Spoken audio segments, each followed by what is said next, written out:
জাভাতে numerical data টাইপসের কথ্য টিউটোরিয়ালে আপনাদের স্বাগত। এই টিউটোরিয়ালে আমরা শিখব জাভাতে বিভিন্ন নিউমেরিক্যাল ডেটা টাইপ সম্পর্কে এবং নিউমেরিক্যাল ডেটা সংগ্রহ করতে কিভাবে তাদের ব্যবহার করা হয়। এই টিউটোরিয়ালের জন্য আমরা উবুন্টু 11.10, জেডিকে 1.6 এবং এক্লিপসে 3.7.0 ব্যবহার করছি। টিউটোরিয়ালটি অনুসরণ করতে এক্লিপসে সহজ জাভা প্রোগ্রাম লেখা এবং রান করা সম্পর্কে জানতে হবে। না হলে প্রাসঙ্গিক টিউটোরিয়ালের জন্য আমাদের ওয়েবসাইট পরিদর্শন করুন। ইন্টিজার সংগ্রহ করতে ব্যবহৃত ডেটা টাইপকে ইন্ট বলা হয়। দশমিক সংখ্যা সংগ্রহ করতে ব্যবহৃত ডেটা টাইপকে ফ্লোট বলা হয়। প্রথমে ইন্টিজার সংজ্ঞায়িত এবং ব্যবহৃত করি। এখানে বাকি কোডের জন্য এক্লিপসে IDE এবং প্রয়োজনীয় কাঠামো রয়েছে। আমরা নিউমেরিক্যাল ডেটা নামক ক্লাস তৈরি করে এতে মেন মেথড যুক্ত করেছি। এখন একটি সংখ্যা সংগ্রহ করা দেখি। int distance equal to 28। এই স্টেটমেন্ট ইন্টিজারের মান ডিসটেন্সে সংগ্রহ করে।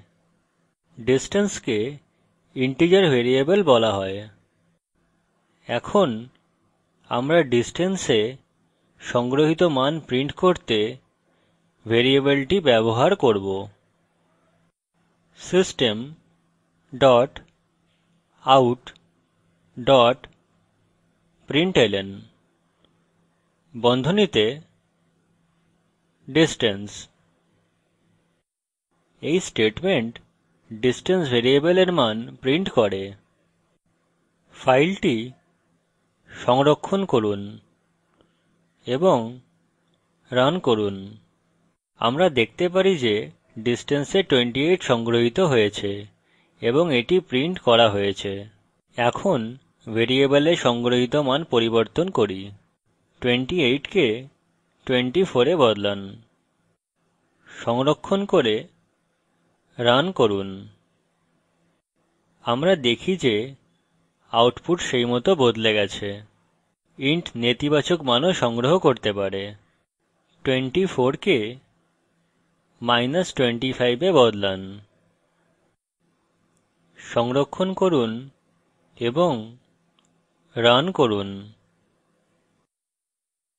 যেমনকি আমরা দেখতে পারি, ইন্ট টাইপ ভেরিয়েবলে নেতিবাচক মানও সংগ্রহ করা যেতে পারে। ইন্ট ডেটা টাইপ আমাদের অধিকাংশ প্রোগ্রামিং চাহিদার জন্য যথেষ্ট, কিন্তু এটি শুধুমাত্র একটি সীমা পর্যন্ত মান সংগ্রহ করতে পারে। একটি বড় মান সংগ্রহ করার চেষ্টা করি এবং দেখি কি ঘটে।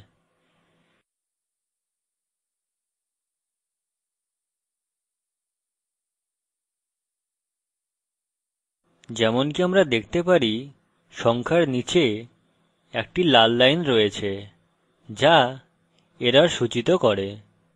এরর মেসেজ বলছে, the number is out of range for a variable of the type int। int 32-বিট মেমরি নেয় এবং শুধুমাত্র -2 ঘাত 31 থেকে 2 ঘাত 31 পর্যন্ত মান সংগ্রহ করে। বৃহৎ সংখ্যা সংগ্রহ করতে জাভা দীর্ঘ ডেটা টাইপ প্রদান করে। এটি একটি বড় মান সংগ্রহ করতে ব্যবহার করা যাক।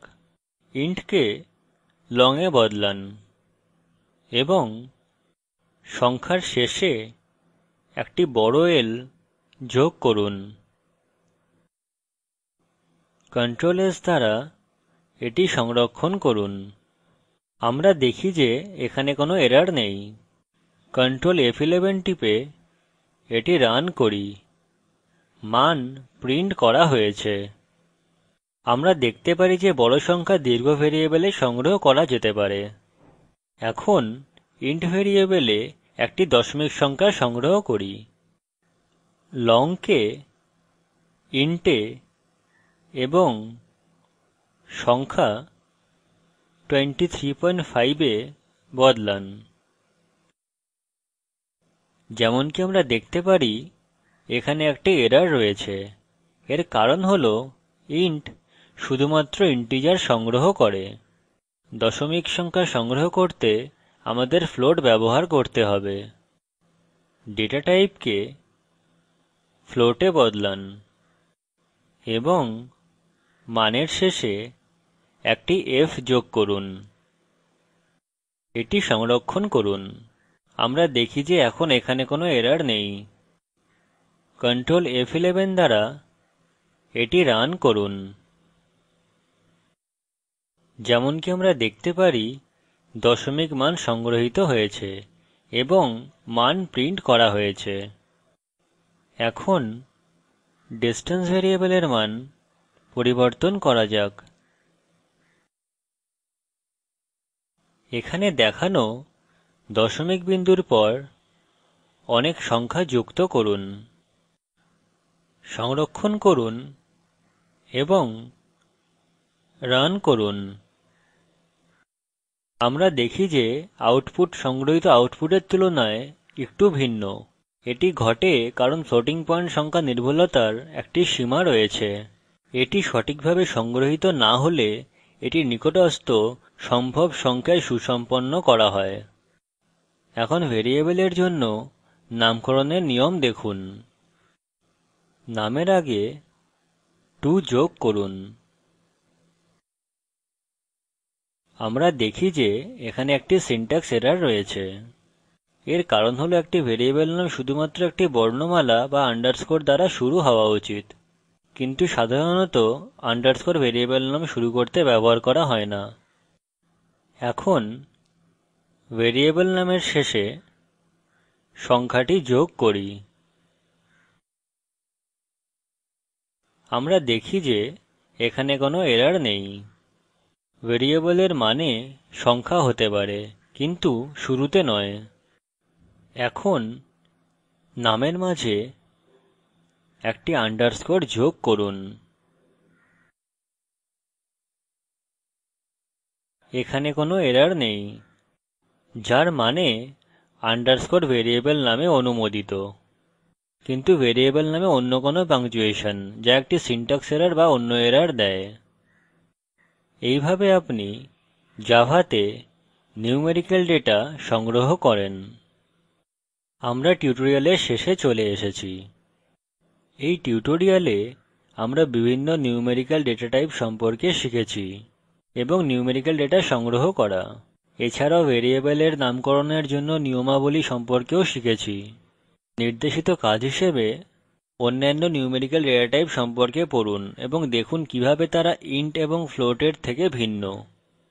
জাভা টিউটোরিয়াল নিম্ন লিঙ্কে উপলব্ধ।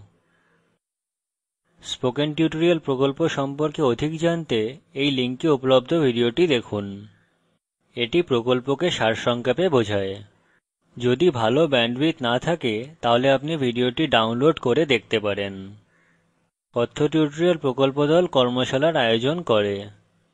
অনলাইন পরীক্ষা পাস করলে প্রশংসাপত্র দেওয়া হয়। এই বিষয়ে বিস্তারিত তথ্যের জন্য contact@spoken-tutorial.org তে ইমেল করুন। Spoken tutorial talk to a teacher প্রকল্পের অংশবিশেষ। এটি ভারত সরকারের আইসিটি এমএচআরডি এর ন্যাশনাল মিশন অন এডুকেশন দ্বারা সমর্থিত। এই বিষয়ে বিস্তারিত তথ্য এই লিঙ্কে প্রাপ্তিসাধ্য। আমি কৌশিক দত্ত এই টিউটোরিয়ালটি অনুবাদ করেছি।